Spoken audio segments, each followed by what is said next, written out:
दर्शकबिन सबैलाई नमस्कार, न्यानो अभिवादन। म चाहिँ अहिले टोटीमा रहेको यो झोलुङ्गे पुलमाथि रहेर हजुरहरूलाई झोलुङ्गे पुल र दिपायलको दृश्य देखाउन गइरहेको छु।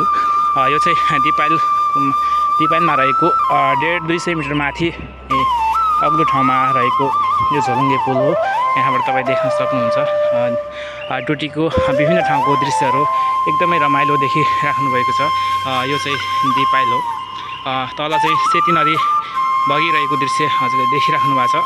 यो चाहिँ पिपला बजार हो। यो माथि चाहिँ राजपुर पर्छ। यो चाहिँ दिपायल एरिया हो। मेरो गाउँ चाहिँ ऊ त्यहाँ माथि, यो चाहिँ मेरो गाउँ हो।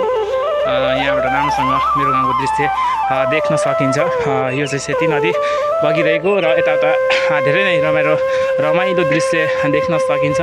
यो चाहिँ सिलगढी जाने बाटो, एकदमै रमाइलो दृश्य यहाँबाट देख्न सकिन्छ। टोटीमा आयो भने यो झोलुङ्गे पुलमा अवश्य नै घुम्न आउनुहोला भन्न चाहे। यहाँ चाहिँ पिपला बजार भयो।